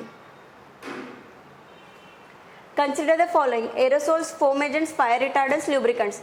In the making of how many of the above are hydrofluorocarbons used? HFCs. HFC pollutants आणि greenhouse gases याच्याबद्दल UPSCचा विशेष focus असतो. सो HFC बद्दल पण प्रत्येक जनरल कुठल्या पण जो पण सोर्सेस तुम्ही एन्व्हायरमेंटचा यूज करत असाल त्याच्यामध्ये HFC बद्दल दिलेलंच आहे. सो आता यांनी काय म्हटलं आहे, in how many of the above are hydrofluorocarbons used. ठीक आहे. जनरली काय असतात की अशी एक मार्केटमध्ये ट्रिक दिलेली आहे की आर यूज किंवा काही कशात पण हे थोड्या मोठ्या प्रमाणात जरी यूज झालं तरी पण ते यूज होईल असं म्हणून ते म्हणतील की ऑल ऑफ द अबाव. पण इथे UPSCने ऑल ऑफ द अबाव हा जो पॅटर्न आहे, हा पॅटर्न कट करायला त्यांनी all of the above answer दिलेला नाही आहे, त्यांनी 3 दिलेलं आहे, ओनली 3. ल्युब्रिकंट्समध्ये तो यूज होत नाही. सो अशा वेळेला काय, त्याच्यामध्ये पण आपण आता क्वेश्चनचा जो टोन आहे ना तो बघायचा की इथे त्यांनी काय म्हणलं की are used, can be use नाही म्हणलं आहे. कदाचित उद्या कोणी उठून म्हणेल की अच्छा मी एक असा ल्युब्रिकंट म्हणतो की ज्याच्यामध्ये मला HFC मी यूज करून दाखवतो. सो कॅन बी यूज नाही म्हणलं आहे, आर यूज म्हणलं आहे. त्याच्यामुळे हा जो म्हणजे ऑप्शन्सचा जो वास्टनेस आहे तो कमी होतो, लिमिटेड होतो, आणि त्याचं ओनली 3 आन्सर आहे. एरोसोल्समध्ये यूज होतं, फोम एजंट्समध्ये यूज होतं, फायर रिटार्डंटमध्ये. ल्युब्रिकंटमध्ये नाही, ल्युब्रिकंट जनरली लिक्विड असतात, त्याच्यामध्ये HFCचा उपयोग होत नाही. आणि याच धर्तीवर हा जो 20 नंबरचा क्वेश्चन आहे, याच धर्तीवर 2024 मधला क्वेश्चन नंबर 36 ज्याच्यामध्ये त्यांनी हायड्रोजेल्स आर युज्ड हा क्वेश्चन विचारला आहे, त्याच्यामध्येही ऑल ऑफ द अबाव हे आन्सर नव्हतं. सो हायड्रोजेल्स आर युज्ड, बाकी ठिकाणी अजून एक क्वेश्चन घेतला ज्याच्यामध्ये कॅन बी युज्ड म्हटलेलं आहे, त्याच्यामध्ये ऑल ऑफ द अबाव येत, पण इथे यांनी आर यूज म्हटलं. त्यामुळे जेव्हा पण आर हा स्टेटमेंट त्यांनी विचारला आहे का कॅन बी युज्ड हे विचारलं आहे, याच्यावर आपण कायम अलर्ट असणं अत्यंत गरजेचं आहे. 2021 consider the following statement. Interest income from the deposits in infrastructure investment trust in which distributed to their investors is exempted from tax but the dividend is taxable. InvITs are recognized as borrowers under the SARFAESI Act, हा जो Securitization and Reconstruction of Financial Assets and Enforcement of Security Interest Act 2002 SARFAESI Act याच्याबद्दल त्यांनी question विचारला आहे. So आता हे शांतपणे हे स्टेटमेंट पॉज करून तुम्ही शांतपणे हे क्वेश्चन हा जो स्टेटमेंट आहे हा वाचून बघा की इंटरेस्ट इन्कम हे टॅक्स फ्री आहेत, पण त्याच्यावरचा जो डिव्हिडंड आहे तो टॅक्सेबल आहे. म्हणजे जनरली आता जे पण आपण गव्हर्नमेंटची पॉलिसी जेव्हा बघतो, सो गव्हर्नमेंटचं हेच आहे की जास्तीत जास्त तुम्ही इन्कम घेताय त्याच्यामधनं आम्ही इन्कम टॅक्स घेतच आहे. त्यांनी बऱ्याच गोष्टींवर इन्कम टॅक्स लावला आहे. ते का असं करतील की इंटरेस्ट इन्कमवर नाही लावणार आणि डिव्हिडंडवर लावणार का? म्हणजे गव्हर्नमेंटला जो रेव्हेन्यू होता तो का कट करणार आहे गव्हर्नमेंट? नाही. सो हे म्हणजे तद्दन चुकीचं स्टेटमेंट आहे, त्याच्यामुळे डी याचा आन्सर आहे. सो हे पॉज करून मी जरी हे क्विकली घेते तरी तुम्ही हे पॉज करून घ्या, म्हणजे पॉज करून हे शांतपणे हे स्टेटमेंट वाचून बघा. तुम्हाला कळेल की हे काहीतरी ऑफ आहे या स्टेटमेंटमध्ये. ही जी आतमधून जे इंट्युशन येतं ना की काहीतरी ऑफ आहे, हे हळूहळू जेव्हा तुम्ही वारंवार PYQ कराल तेव्हा क्वेश्चन बघितल्या तुम्हाला तो ऑफ आहे का नाही आहे, इथे त्यांनी कसा ट्रॅप टाकलेला आहे हे आपल्याला लगेच कळेल. सो हे रॉंग आहे, हे राईट आहे आणि याचं डी आन्सर आहे. आणि हे म्हणजे इतकी त्यांनी इकॉनॉमिक्सच्या बऱ्याचशा करंट अफेअर्सच्या मागच्या 2024च्या पेपरमध्ये पण पाहिलं होतं. त्यांनी अशा बऱ्याच गोष्टी विचारल्या आहेत, त्या माहिती असणंच अपेक्षित नाही आहे, पण जनरल नॉलेजने आपण हे जनरल गेस घेऊन हे क्वेश्चन सोडवू शकतो. आता पुढचं काम काय की इन्व्हिट्स काय आहे, डिव्हिडंड काय आहे, इंटरेस्ट इन्कम काय आहे, कशावर येतात, कारण स्टॉक्स आणि स्टॉक मार्केट रिलेटेड गोष्टी या त्यांच्या आता अत्यंत आवडीच्या झाल्या. त्याच्यामध्ये पण ते एक थीम नवीन जनरेट होतं, त्याच्याबद्दल ते क्वेश्चन्स विचारतात. इन्व्हिट्स हा डिरेक्टली त्याच्याशी रिलेटेड क्वेश्चन असला तरीही ऑलमोस्ट स्टॉक मार्केट आणि मार्केट रिलेटेडच ही गोष्ट आहे, त्याच्यामुळे त्याच्याबद्दलची पण आपल्याला एक थीम डेव्हलप करून त्याची एक स्पेसिफिक नोट्स आपल्याला असली पाहिजे आपल्याजवळ. 33 consider the following statements. Statement 1. In the post pandemic recent past many central banks world wide had carried out interest rate hikes. Statement 2. Central banks generally assume that they have the ability to counteract the rising consumer prices via monetary policy means. Which one of the following is correct in respect of the above statement? आता इथे because लावायचं आणि हे 2023चं म्हणजे pandemic होऊन गेला होता, त्याच्यानंतर बऱ्याचशा इकॉनॉमीज रिवाईव्ह होत होत्या, त्यामुळे हा त्यावेळेसच्या करंट अफेअर्सचा एक जनरल म्हणजे ब्रॉडर पर्स्पेक्टिव्हचा हा क्वेश्चन होता की हां हे असं करतायत आणि का तर हो, कारण त्यांनी मॉनिटरी पॉलिसी थ्रू त्यांना इन्फ्लेशन वगैरे या सगळ्या गोष्टी कव्हर करायच्या होत्या, म्हणजे त्यामुळे याचा आन्सर आहे 1. जेव्हा पण स्टेटमेंट 1 स्टेटमेंट 2 सारख्या क्वेश्चन येतात बिकॉज लावून बघायचं. बिकॉजनी जर का ते त्याचं फुलफिल करत असेल तर ते आन्सर असेल, नसेल फुलफिल करत तर नाही. हे साधं एक त्याला गणित लावायचं. 2023 परत statement 1 statement 2. Consider the following statement. Statement 1. Carbon markets are likely to be one of the most widespread tools in the fight against climate change. Statement 2. Carbon market transferred resource from the private sector to state. आता carbon markets generally आपल्याला ही theme म्हणजे हे माहितीच असायला हवी. ही जी कन्सेप्ट आहे carbon markets likely to be one of the most वाईडस्प्रेड tool, हा डेफिनेटली हे आहे का carbon markets transfer resources from the private sector to the state. Yes true. पण आता स्टेटमेंट 1 हे स्टेटमेंट 2 आहे, पण बिकॉज जेव्हा लावलं तेव्हा ते त्याला काही फारसं सुटेबल देत नाही आहे. शांतपणे परत एकदा हा क्वेश्चन पॉज करून परत एकदा वाचायचा. सो कळेल की हे दोन्ही स्टेटमेंट जरी राईट असले तरी ते एकमेकांना पूरक नाहीत. स्टेटमेंट बी. आणि हे UPSCने आन्सर दिल्यामुळे मी असं सांगते किंवा तसं नाही, तुम्ही स्वतः पण शांतपणे हे क्वेश्चन वाचून बघा आणि तेव्हा तुम्हाला कळेल की नाही त्याचा काही संबंध नाही. जरी त्या दोन्ही कन्सेप्ट राईट असल्या तरी संबंध येत नाही, त्यामुळे फार एक्सप्लेन करण्यात मी जाणार नाही. पण ही कन्सेप्ट माहिती असेल तर असे क्वेश्चन्स आपल्याला आरामात येतील.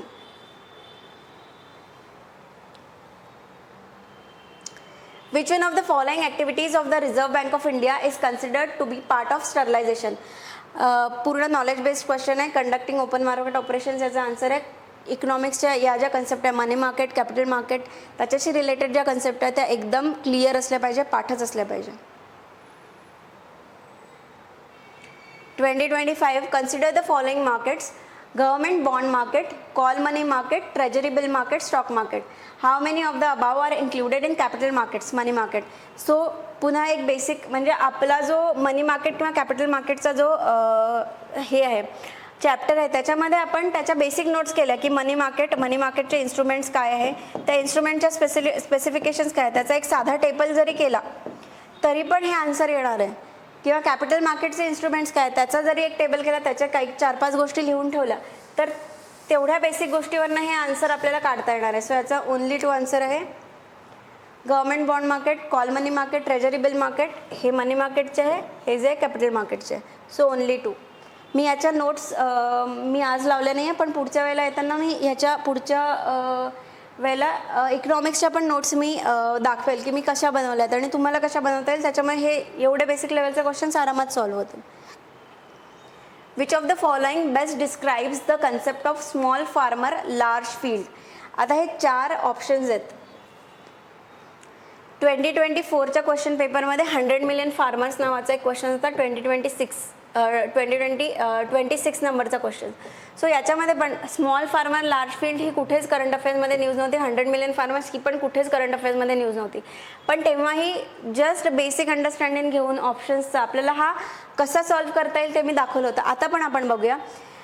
Resettlement of a large number of people uprooted from their countries due to war by giving them a large cultivable land which they cultivate collectively and share their produce.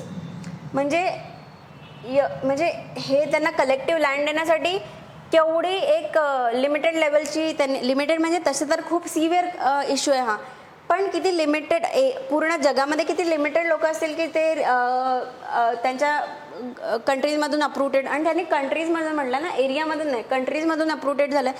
So आफ्रिकामध्ये काही countries आहेत किंवा middle ईस्टमध्ये ज्या country आहे की जिथनं लोक अप्रूट होत आहेत आणि त्यांना मग ते कुठेतरी तसेच तर लोक रेफ्युजीजला घ्यायला बघत नाही आणि त्यांना ते लँड वगैरे देणार आहे. हे पॉसिबल आहे का? डेफिनेटली नाही. Many marginal farmers in an area organize themselves into group and synchronized and harmonized selected agricultural operations. व्यवस्थित वाटतोय हां, ठीक आहे, याला आपण होल्डवर ठेवूया. Third, many marginal farmers in an area together make a contract with the corporate body and surrender their land to the corporate body for a fixed term for which the corporate body makes a payment of agreed amount to the farmers. किती extreme statement आहे. म्हणजे इंग्रजांच्या काळात जे land surrendering होतं ते त्यांनी इथे दिलं आहे की लँड ते सरेंडर करतील त्यांना आणि मग त्याच्यावरनं इन्कम घेतील. कॉर्पोरेट बॉडी तसेच तर लुटायला बसलेले आहेत. हा फार्मरचा म्हणजे त्यांचा एक आरोप आहे आणि त्याच्यावर त्यांनी हा जो स्मॉल फार्मर लार्ज फील्डचा कन्सेप्ट आहे त्याच्यामध्ये ते कॉर्पोरेटायझेशनला का म्हणजे सपोर्ट करणार.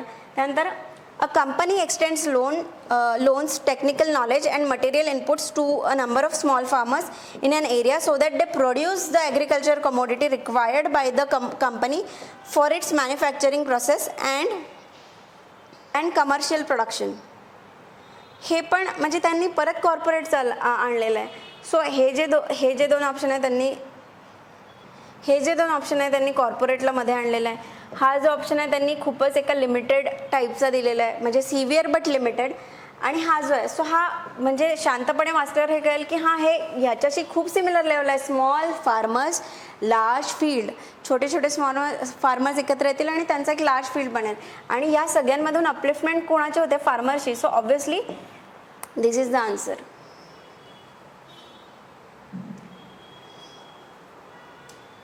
$27 नंबरचा question. Consider the following statements. The government of India provides minimum support price for niger seeds. आता इथे पण त्यांनी सायंटिफिक नेम दिलेलं आहे. मागच्या पण याच्यात त्यांनी ट्रीजबद्दल सायंटिफिक नेम दिलं होतं. नायजर्सला पण त्यांनी सायंटिफिक नेम दिलेलं आहे, फक्त लक्षात असू द्यायचं. Niger is cultivated as a kharif crop. Some tribal people in India use niger seeds oil for cooking. So MSP ही एक UPSCची खूपच फेवरेट थीम आहे, त्याच्यावर जनरली नेहमीच क्वेश्चन्स असतात. आणि गव्हर्नमेंट ऑफ इंडिया, सो ती MSPची लिस्ट असेल, खरीफ क्रॉप कुठले आहे, राबी क्रॉप्स कुठले आहे, हे सगळे आपण पाहिले, त्याच्यामध्ये हे आन्सर येऊन जाईल. सो हा नॉलेज बेस्ड क्वेश्चन आहे. Niger is cultivated at kharif crop, yes true. Some tribal people, समवाला जो कीवर्ड आहे हा परत इथे रिपीटेड झाला आहे. आधी पण आपण 2 क्वेश्चन्समध्ये पाहिलं की सम त्यांनी कसं घेतला. इंडियामध्ये एवढ्या ट्राईब्स आहेत, त्यामधल्या एखाद्या ट्राईबमधल्या एखाद्या माणसाने जरी हा नायजर सीड ऑइल कुकिंगसाठी यूज केलं तरी हे स्टेटमेंट ट्रू होणार आहे. त्याच्यामुळे त्यांना इथे हवंच आहे की तुम्ही ते ट्रू ऐकून घ्यावंच. त्यामुळे याचं all of the above answer आहे. सो हा जो अप्रोच मी सांगते ना, वारंवार सांगते, जो अप्रोच आहे क्वेश्चन सॉल्व्ह करण्याचा त्याच्याकडे लक्ष द्या. याच्यामध्ये नॉलेज काय मिळतं किंवा मी काय देते त्या नॉलेजपेक्षा हा अप्रोच मी कसं सांगते तो घ्या, आणि नॉलेज तुम्ही सर्च करून घ्या. कारण मी इथे कितीही प्रवचन दिलं नॉलेजबद्दल तरीही तुम्ही ते लिहिणार नाही. ते तुमच्या डोक्यात तुम्ही आज ऐकाल उद्या चाललं जाईल. पण जेव्हा तुम्ही तुमच्या डोक्याला एफर्ट्स द्याल की अच्छा नायजर सीडबद्दल मी काही गोष्टी लिहिल्या, वाचल्या, त्या माझ्या नोट्समध्ये लिहिल्या, त्याच्यानंतर जी तुमच्या लॉंग टर्म मेमरीमध्ये जे जाणार आहे ते मी आज इथे प्रवचन देण्याने जाणार नाही. त्यामुळे मी जो अप्रोच सांगते त्याकडे लक्ष द्या आणि तुम्ही तुमचा अप्रोच तसा डेव्हलप करा. 28. Consider the investments in the following assets: brand recognition, inventory, intellectual property, mailing list of clients. How many of the above are considered intangible investment? परत इकॉनॉमिक्सचे रिलेटेड एक बेसिक थीमवर क्वेश्चन विचारलं. जसं 2024च्या मध्ये त्यांनी 45 आणि 47 नंबरचे क्वेश्चन्स जे होते त्याच्यामध्ये त्यांनी यान किंवा वर्किंग कॅपिटलबद्दल क्वेश्चन विचारला होता. त्यानंतर अजून एक बेसिक क्वेश्चन होता 24 आणि 25 मधला. सो इकॉनॉमिक्सचे ते आता खूप स्पेसिफिक क्वेश्चन नाही विचारत आहेत, ते खूप बेसिक लेवलचे जे क्वेश्चन आहेत. त्यामुळे बेसिक NCERT जे आहेत त्याच्यामध्ये हे बघायचं, किंवा ह्यामुळे मार्केटमध्ये याबद्दल निश्चितच मटेरियल आलेलं आहे. ते जे बेसिक कन्सेप्ट आहे त्याच्यावर आपण अभ्यास करायचा आणि पुढे जायचं आणि त्या अंडरस्टँड करायच्या. कारण त्या अंडरस्टँडिंगवर प्रॅक्टिकल लेवलवर विचारतात, त्याची डेफिनेशन विचारत नाही आहेत. त्याच्यामुळे आता ह्याच्यामध्ये काय आहे की इंटेलेक्च्युअल इन्व्हेंटरी जे आहे, आता इंटंजिबल इन्व्हेस्टमेंट म्हणजे काय, इंटंजिबल आता कोणाला नाही कळत आहे, त्यांनी ऑप्शन म्हणजे हिंदी बघा. इंटंजिबल म्हणजे काय, ज्या गोष्टींना आपण हात लावू शकत नाही. इन्व्हेंटरी काय की ही हात लावण्यासारखी गोष्ट आहे. बाकीच्या brand recognition, intellectual property, mailing list, ह्या सगळ्या अशा गोष्टी आहे की ज्याला आपण हात नाही लावू शकत किंवा बघू शकत नाही. सो याचा आन्सर ओनली 3 आहे. बेसिक इकॉनॉमिक्सची कन्सेप्ट आहे. 29. Consider the following: demographic performance, forest and ecology, governance reform, stable government, tax and fiscal efforts. For the horizontal tax devolution, the 15th Finance Commission used how many of the above as criteria other than the population area and income distance? So 15th Finance Commission ने कुठले criteria वापरले, हा म्हणजे त्याचे जे criteria होते ते पाठच असणं अपेक्षित होतं. त्याच्यामुळे डेमोग्राफिक परफॉर्मन्स आहे, फॉरेस्ट अँड इकॉलॉजी आहे, गव्हर्नन्स रिफॉर्म्स नव्हता, स्टेबल गव्हर्नमेंट नव्हता, टॅक्स अँड फिस्कल एफर्ट्स होता. सो हे 3 याच्यामध्ये त्यांनी क्वेश्चनमध्ये दिलेले other than population area and income distance. So हा जो आहे हा पूर्ण नॉलेज बेस्डच क्वेश्चन आहे. त्याच्यामुळे याच्यावर कुठलेही गेसिंग घ्यायचे नाही, ओनली 3 आन्सर आहे. आता अजून एक पॅटर्न इथे डेव्हलप होतं की ज्या पण ठिकाणी 5 त्यांनी ऑप्शन्स दिले आणि 5 मधले जेव्हा सिलेक्ट करायला जातं ऑल ऑफ द अबाव हे जनरली आन्सर नाही आहे. आता ही जी एक थीम आहे याची एक सेपरेट मी हे करून आणेल की हे जिथे जिथे 5 ऑप्शन्स आहेत आणि तरी पण ऑल ऑफ द अबाव हे आन्सर नाही आहे. सो जनरली अशा वेळेला आता असं आलं आहे म्हणून मला येत नसताना मी डायरेक्ट हे क्वेश्चन बघेल आणि डायरेक्टली मी ऑल 5ला कट करून देईल, हा अप्रोच घ्यायचा नाही. हा जर का आहे याच्यामधले मला नॉलेज पण असलं पाहिजे, पण जर का मला काही ठिकाणी डाऊट आहे तर मी जास्त कलन माझं याकडे असेल की बाबा ऑल ऑफ द 5 मी मारायचं नाही, याकडे माझं कलन असावं, एवढं एक अलर्टनेस असला पाहिजे. डायरेक्टच मी हे पाहिलं आणि मी हा ऑप्शन कट केला असं करायचं नाही. Consider the following infrastructure sectors: affordable housing, mass rapid transport, healthcare, renewable energy. On how many of the above does UNOPS Sustainable Investments in Infrastructure and Innovation Initiative focus for its investments? So याच्यामध्ये हा पण काही तेव्हा एवढा न्यूजमध्ये नव्हता, ज्यांना माहिती असेल कदाचित माहिती असेल, पण तरी पण आपण हा कसा सॉल्व्ह करू शकतो. याच्यामध्ये मी ग्रुपिंग सिस्टमच्या याआधी पण एक क्वेश्चन्स घेतलं आहे की ज्याच्यामध्ये ऑप्शन्समध्ये तुम्ही ग्रुपिंग घेऊ शकता. आता हे 4ही ऑप्शन शांतपणे वाचा: affordable housing, mass rapid transport, healthcare, renewable energy. याच्यामधले अन्न, वस्त्र, निवारा या गोष्टी बेसिक आहेत. त्याच्यामध्ये निवारा इकडे आलेला आहे, हेल्थकेअर, आपल्या हेल्थबद्दल, हा पण एक बेसिक नीड आहे. म्हणजे आपल्याला अपलिफ्टमेंटसाठी बेसिकली काय पाहिजे, रिन्युएबल एनर्जी ही आहे आणि ह्या तिन्हीच्या पेक्षा हा एक जरा वेगळा वाटतोय. म्हणजे मास रॅपिड ट्रान्सपोर्ट हे जर का एखाद्या ठिकाणी नसेल तर कितपत फरक पडणार आहे, आणि हे नसेल तर कितपत फरक पडणार आहे, हे एकदा विचार करून बघा. डेफिनेटली ह्या अत्यंत महत्त्वाच्या गोष्टी आहेत. एनर्जी पाहिजेच, हेल्थकेअर पाहिजेच आणि अफोर्डेबल हाऊसिंग पाहिजेच. मास रॅपिड ट्रान्सपोर्ट आहे, पण हे जनरली खूप डेव्हलप कंट्रीज किंवा डेव्हलपिंग कंट्रीज जे असतात त्यांना अत्यंत गरजेचं असतात. पण ज्या अगदीच पुअर लेवलला आहेत त्यांना ह्या गोष्टी तर हव्याच हव्यात. त्यांच्या ॲटलिस्ट ते तळागाळातून वर येण्यासाठी या बेसिक गोष्टीच हव्यात. तरी माहिती नसेल, त्यामुळे तरी पण आपण याला एक एलिमिनेट करून की बाबा हे जरा वाटत आहेत हे 3 ऑप्शन, आणि बाकीचा हा थोडासा आपण कट करू शकतो. So only 3. माहिती नसेल तरी पण सगळ्यांनी उठसूट असे गेस घ्यायचे नाहीत. मी हे खूप वेळेला वाचलेले क्वेश्चन्स आहेत. मी UPSCचे PYQ वारंवार वाचले असल्यामुळे मला हा डेव्हलप झालेला आहे. त्यासाठी तुम्ही मेहनत घ्यायची आहे. म्हणून मी तुम्हाला अप्रोच सांगते की अशा पद्धतीने मेहनत घेतली तर ती जास्त फायद्याची पडेल रादर दॅन 10 सोर्सेस वाचण्यापेक्षा.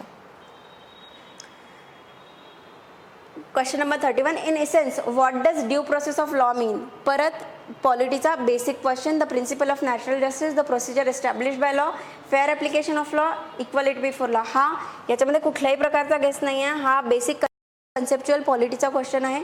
त्याच्यामुळे एक क्वेश्चन आहे. याच्यामध्ये फारसं डिस्कस करण्यासारखं नाही आहे. त्यामुळे पॉलिटीच्या ज्या कन्सेप्ट आहे त्याचा आपलं अंडरस्टँडिंग किती आहे हे बघायचं आणि त्यावर अभ्यास करायचा.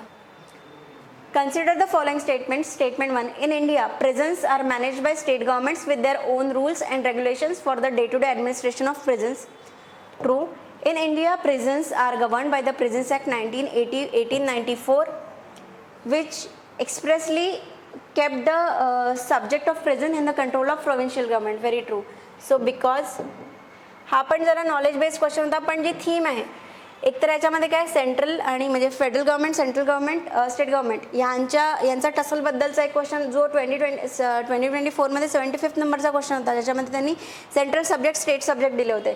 ती एक लिस्ट जस्ट एकदा गो थ्रू केली तर प्रिझन हा स्टेट सब्जेक्ट आहे का सेंट्रल सब्जेक्ट आहे हा आपल्याला त्या लिस्टमधून कळून जाईल, आणि त्याच्यावरच हा क्वेश्चन होता. सो ही जी सेंट्रल म्हणजे ह्या क्वेश्चनवरनं जर का एखाद्याने ती लिस्ट जस्ट एकदा गो थ्रू केली असती की बाबा हां प्रिझन बाबा स्टेट आहे का, ठीक आहे स्टेट आहे, मग बाकीच्या पण लिस्ट मी एकदा बघून घेतो तर 2024चा क्वेश्चन सहज सुटला असता.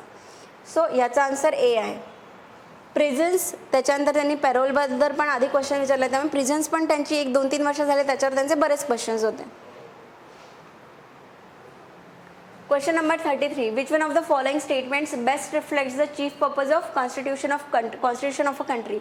It determines the objective of the making of the necessary laws.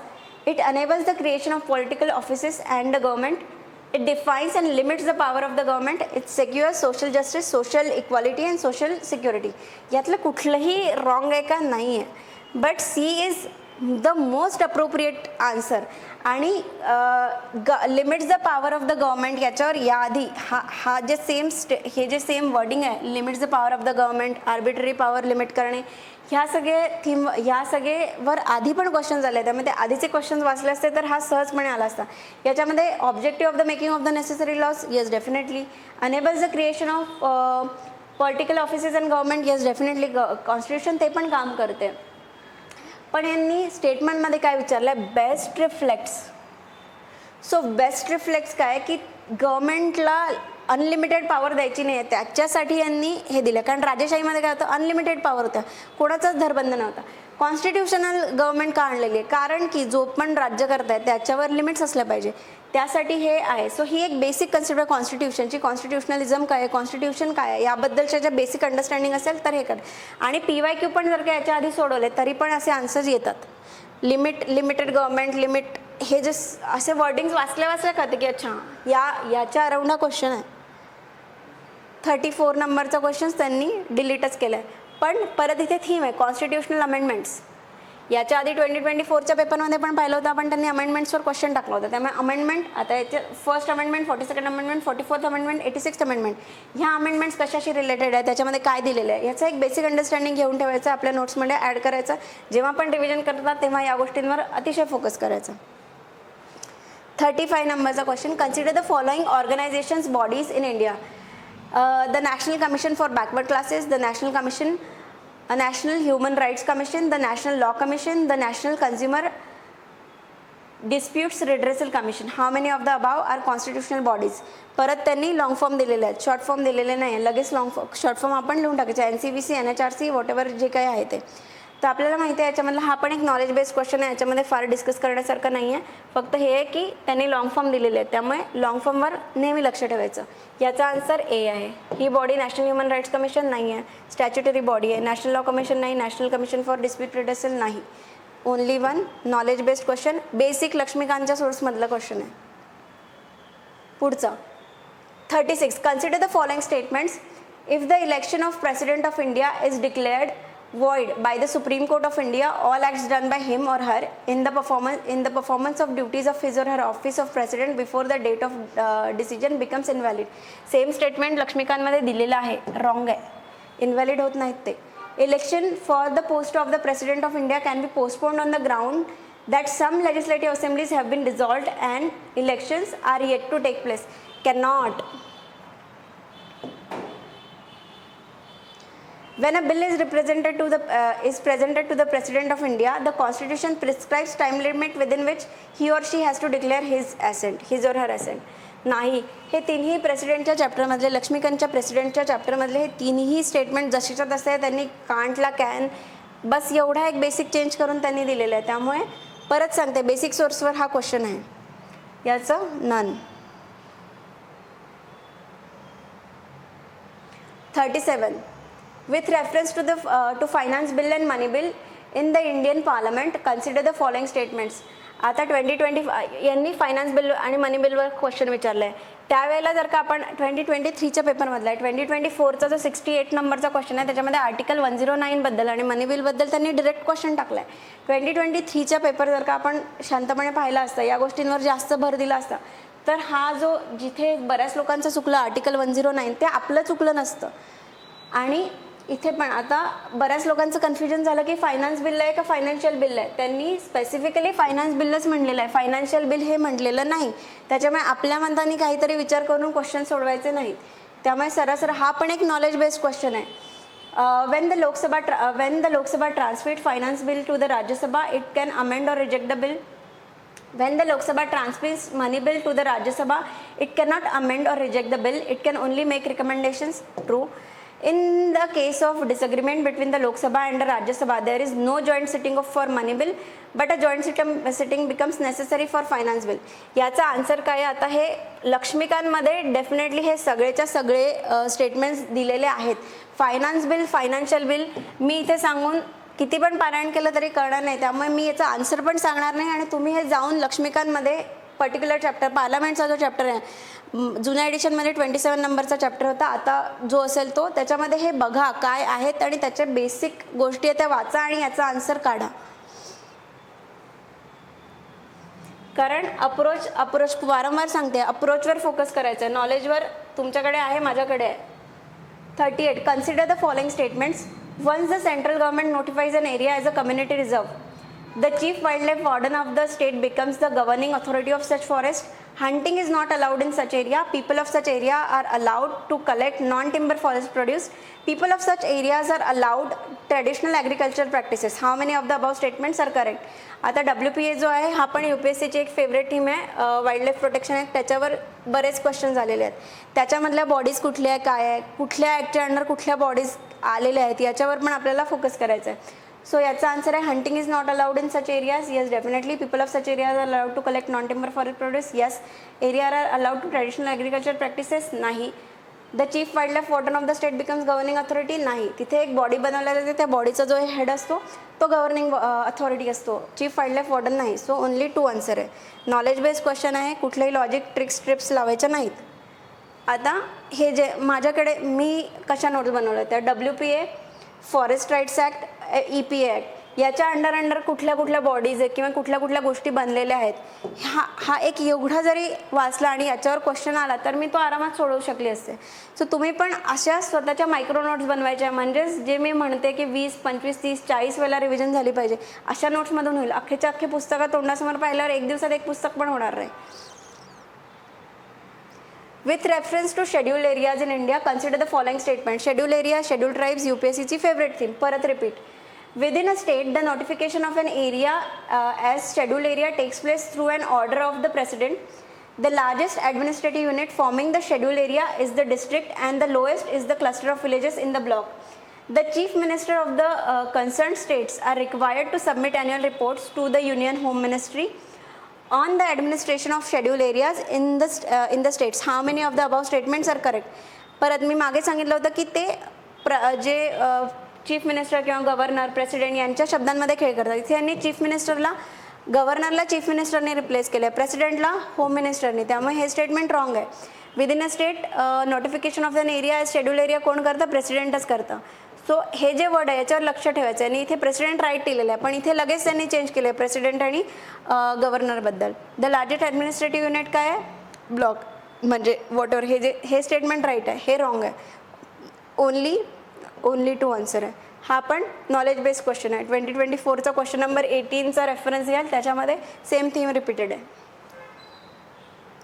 40. Consider the following statement. Statement 1. The Supreme Court of India has held in some judgments that the reservation policies made under Article 16(4) of the Constitution of India should be limited by Article 335 for maintenance of efficiency of administration.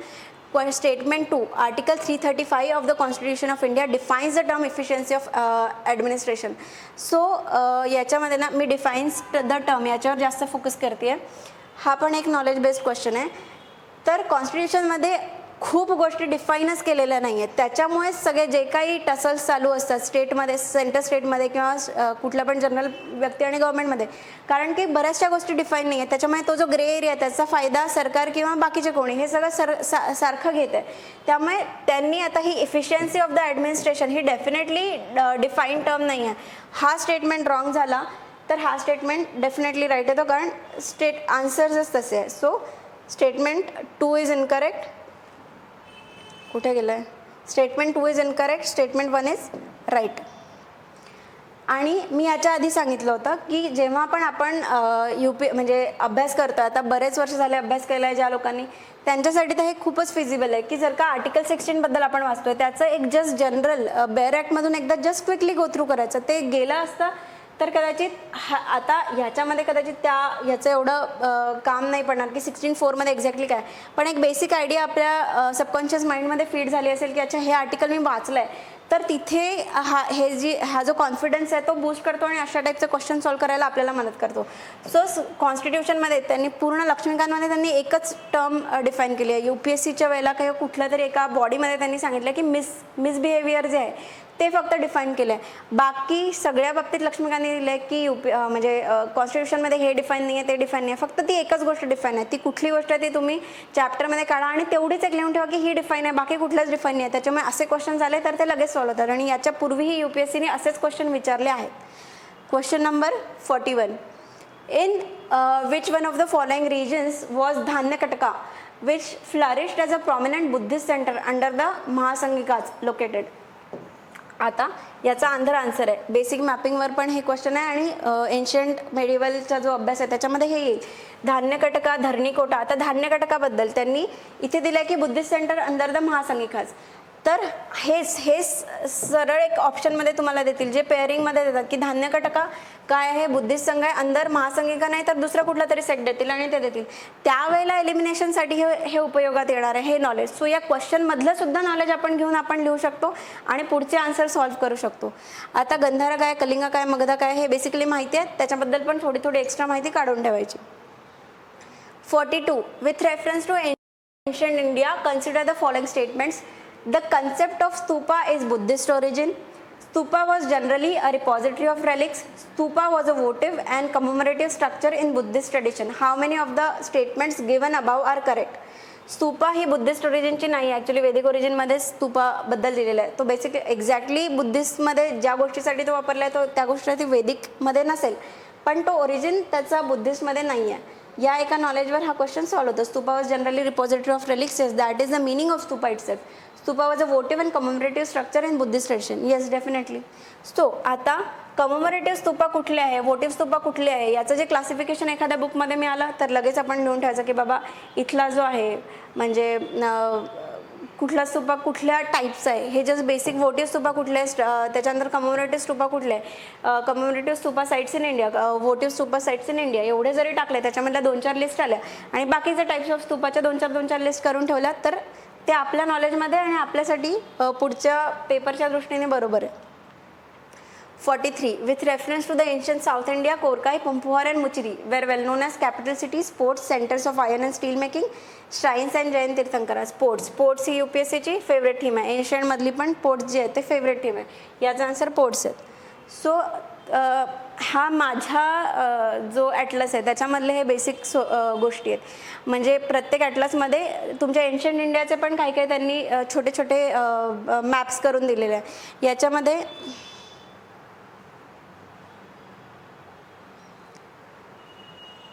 शका कुशाणा सातवाहनाचा जो period त्याच्यामध्ये मुजिरिस हा port दिलेला आहे. त्याच्यानंतर असे आता याच्यात कदाचित दिसणार नाही, बरोच झालं. आता यांनी भृगुकच्छका असं नाव दिलेलं आहे. सो भृगुकच्छका म्हणजे काय, जरी आता आपल्याला माहिती आहे की नसेल माहिती, सो एक जस्ट बसल्या बसल्या जेव्हाही खूप जास्त वाचून कंटाळा आला तर मॅपिंगचा अभ्यास घ्यायचा. अशा छोट्या छोट्या गोष्टी जरी बघत राहिल्या तर असे क्वेश्चन्स आरामात सॉल्व्ह होतील. Question number 44. Which one of the following explains the practice of Vattakirutal as mentioned in Sangam poems? आता संगम पोएम्स कशाच्याबद्दल होतं, राजा राजे त्यांचे वॉर्स, अहम आणि पुरम असे त्याच्या थीम्स होत्या. एक तर लव्ह होतं किंवा वॉर होतं.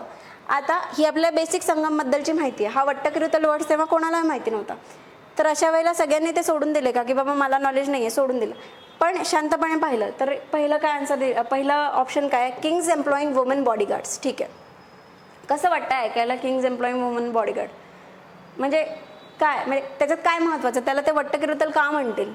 त्याच्यानंतर learned person assembling in royal courts to discuss religious and philosophical matters, young girls keeping watch over agricultural fields and driving away birds and animals, a king defeated in a battle committing ritual suicide by starving himself to death. ह्याच्यामधली सगळ्यात severe गोष्ट कुठली वाटते, म्हणजे शांतपणे विचार करा, severe गोष्ट कुठली वाटते. डेफिनेटली ही. याच्यामध्ये काय महत्त्वाचं आहे की बाबा एक आहे किंग आणि त्यांनी फिमेल बॉडीगार्ड ठेवलेले आहेत. त्याच्यानंतर यंग गर्ल्स ते फील्ड्सवर हे करतात. तशा पण आधी पण बायका कामच करायच्या, आता पण फिमेल काम करतायत शेतावर. त्याच्यामध्ये इतकं महत्त्वाचं काय आहे की बाबा ते वट्टकिरुतल असं काहीतरी स्पेसिफिक वर्ड त्याच्यामध्ये येतील.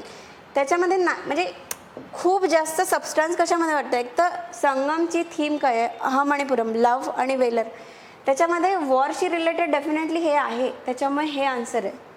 असं तुम्ही मला हे खूप इझिली वाटत असेल की नाही हेच असायला पाहिजे, तुम्हाला कदाचित वाटेल नाही हे असं वेगळं आहे.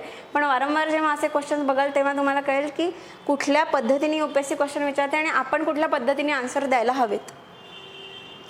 45. Consider the following dynasties, Hoysala, Gahadavalas, Kakatiya, Yadava. How many of the above dynasties establish their kingdoms in early 18th century AD. याचं नाव early 8th century sorry 700 to 750 ADच्या आसपास जे कुठली असतील अर्ली टाईपचे, तर त्याच्यामध्ये याच्यामधलं कोणीच नव्हतं, नन. हा एक नॉलेज बेस्ड क्वेश्चन आहे. सो याचा एक टेबल आहे, तो मी एक वेगळं छोटं लेक्चर करून त्याच्यामध्ये तो टेबल एकदा एक्सप्लेन करून देईल. म्हणजे एक्झॅक्टली टाईम लाईन नॉर्थ इंडियामध्ये, मिडल इंडियामध्ये, साऊथ इंडियामध्ये एक्झॅक्टली कुठल्या डायनास्टी कुठल्या वेळेला कुठल्या टाईमला होत्या ही अख्खी संपूर्ण हिस्ट्री त्या एका टेबलमध्ये एका पेजमध्ये तुमची कव्हर होऊन जाईल. सो त्याच्यासाठी एक छोटा वेगळा व्हिडिओ मी घेईल. 46. With reference to ancient Indian history consider the following pairs. Literary work, author Devi Chandragupta बिल्लाणा, हम्मीरा महाकाव्य न्यायचंद्र सूरी, मिलिंद पानो नागार्जुना. त्यानंतर Niti Vakyamrita, Somadeva Suri. How many of the above pairs are correctly match. आता याच्यातले हम्मीरा महाकाव्य आणि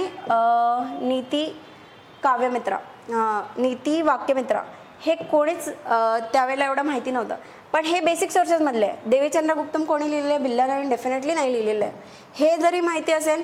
त्याच्यानंतर मिलिंद पाना, आता परत त्यांनी वर्डिंगवर खेळ केलेला आहे. नागार्जुना आणि नागसेना इथे त्यांनी खेळ केलेला आहे. सो बेसिक सोर्सेसमधून आपल्याला हे माहिती असेल की हे नागार्जुन नाही आहे, नागसेना आहे. सो आपल्याला हे दोन कट करून मग उरतात कुठले की बाबा हे दोन कट झाले. सो ओनली 1 नाही आहे, ओनली 2 नाही आहे, सॉरी ऑल 4 नाही आहे, ओनली 3 नाही आहे. आणि उरले कुठले? हम्मीरा महाकाव्य आणि नीती वाक्यामृता, नीती वाक्यामृता. सो हे 2 आपल्याला जरी माहिती नसेल, काही त्यांनी ABCD अबकडं काही टाकलं, तरी हे 2 आपल्या बेसिक सोर्सेसमध्ये असल्यामुळे ते आपल्याला माहिती असायला हवे. आणि त्याच्यानंतर आपण या 2 ऑप्शनवर येऊन याच्यामधला हा सिलेक्ट करू शकतो किंवा हा, म्हणजे ते यामधलं हे रॉंग होण्याचे चान्सेस आहेत. पण जनरली हे बघा, जे नाही माहिती त्याच्यावर UPSCनी फिरवलं नाही आहे, ते डेफिनेटली आन्सर दिले आहेत. हे माहिती आहे त्याच्यावर त्यांनी फिरवलेलं आहे. त्याच्यामुळे हा क्वेश्चन पेपर कठीण वाटला जरी तरी UPSCचे क्वेश्चन सोडवण्याचा अप्रोच जर का माहिती असेल तर असे आन्सर्स पण आपल्याला पेपरच्या वेळेला देता येऊ शकतात. 47. Souls are not only the property of animals and plant life but also of rocks, running water and many other natural objects not looked on as living by other religious sects. The above statement reflects one of the core beliefs of which one of the following religious sects of ancient India.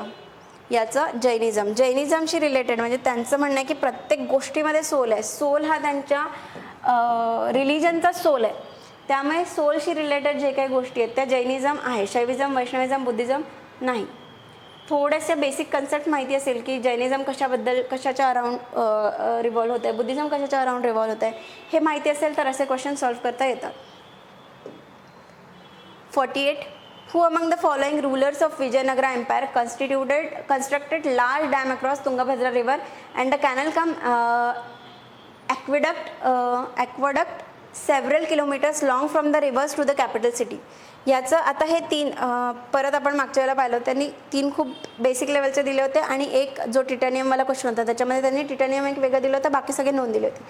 आता हा जो question आहे या सगळ्यांमध्ये वेल non राजा कुठला आहे? वीरपाक्षा, वीरविजय, मल्लिकार्जुना, देवराया. Definitely देवराया. सो विजयनगर एम्पायर एनिवे त्यांची फेवरेट थीम आहे. त्याच्यामधलं पण वेल नोन राजा कुठला आहे? देवराया. ही एवढं सगळं जे करायचं, कोणी एवढा अभ्यास केलेला नाही आहे की कोणी कॅनल बांधला आहे इथून असा आणि हे ते नसेल कदाचित. आणि कदाचित तामिळनाडूच्या बुकमध्ये हे मिळेलही, पण नसेल माहिती. तरी पण UPSCचा जर का टोन आपण समजला तरी पण हे कळेल की याचा आन्सर देवराया आहे. नॉलेज बेस्ड क्वेश्चन आहे, पण स्टील लॉजिकल गेस घेऊ शकतो. Who among the following rulers of medieval Gujarat surrendered Diu to Portuguese? Bahadur Shah answer आहे.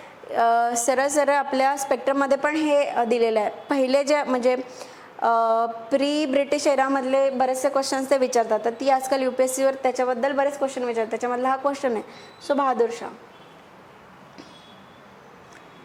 By which one of the following acts was the Governor General of Bengal designated as the Governor General of India?